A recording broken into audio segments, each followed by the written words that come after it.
सुनवाई हुई है याचिकाओं पर। जस्टिस समीर जैन की कोर्ट में सुनवाई हुई। आरपीएससी से रिकॉर्ड पेश किया गया है। 17 जुलाई को एक बार फिर से सुनवाई की तारीख तय हो गई है। एसआई भर्ती 2021 ये पेपर लीक मामला, जहां पर 17 जुलाई को फिर से सुनवाई की तारीख नियत हुई है। एसआई भर्ती 2021 पेपर लीक ये मामला। इस पूरी खबर पर जयपुर से हमारे संवाददाता विवेक शर्मा अधिक जानकारी के साथ फोन लाइन पर जुड़ गए हैं। विवेक, एक बार फिर से तारीख नियत हो चुकी है, सुनवाई हो चुकी है। 17 जुलाई ये वो तारीख जब फिर से सुनवाई की जाएगी। पूरे मामले पर विस्तार से जानकारी विवेक।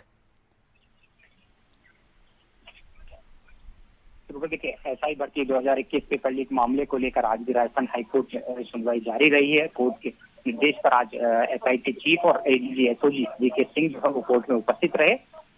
एडीजी वीके सिंह की ओर से एसआई भर्ती की मामले की जांच के दौरान तमाम जो तथ्य तक सामने आए थे, उस जानकारी जो है वो कोर्ट को दी। साथ ही आरपीएससी की ओर से भी परीक्षा से संबंधित कुछ रिकॉर्ड जो है वो कोर्ट के सामने रखा गया।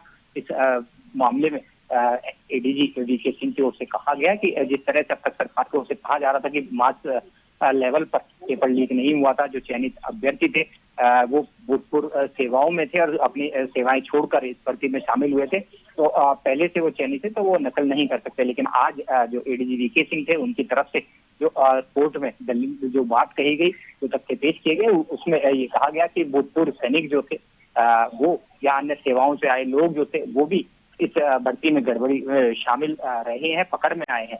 साथ ही ये भी कहा गया कि जो सरप्राइज टेस्ट लिया गया था उसमें जो मेरिट में स्टूडेंट्स थे वो भी इसमें कम नंबर लाते हुए सामने आए हैं। और सरप्राइज टेस्ट जो है वो एक जांच का हिस्सा था, ना कि वो जांच के लिए एक जरिया जो है वो तलाशा गया था, ना कि उसके आधार पर जो अभ्यर्थी थे उनको जो है क्लीन चिट दी गई थी।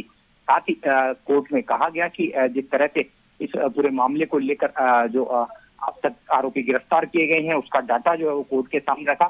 भर्ती परीक्षा में जो सरप्राइज टेस्ट जो एसआईटी की ओर से लिया गया उसमें कितने स्टूडेंट शामिल हुए, 705 स्टूडेंट जो है वो उसमें शामिल हुए। और उसमें कुछ ऐसे स्टूडेंट भी थे जो पहले मेरिट में आए थे लेकिन इसमें जो है वो अंक नहीं ला सके। तो इस तमाम जो भर्ती परीक्षा थी इसको लेकर के अब ये कहा जा सकता है कि 17 जुलाई को जो है आगामी सुनवाई रखी गई है। आज कोर्ट के जो रुख था उससे याचिकाकर्ता जो है वो काफी सहमत नजर आए, क्योंकि याचिकाकर्ता लगातार मांग कर रहे थे कि बड़े पैमाने पर धांधली की गई है, भर्ती को रद्द किया जाए। लेकिन राज्य सरकार की ओर से इस भर्ती को जो है रद्द नहीं करने का फिलहाल निर्णय लिया गया था। एसआईटी की जांच जारी रहने की बात कही गई थी। तो ये माना जा सकता है कि जिस तरह से कोर्ट की सुनवाई आगे बढ़ रही है तो ये किसी न किसी निष्कर्ष पर अब ये पूरा मामला जो है वो पहुंचता हुआ नजर आ रहा है। ठीक है, बहुत बहुत धन्यवाद विवेक तमाम जानकारी के लिए। 17 जुलाई को एक बार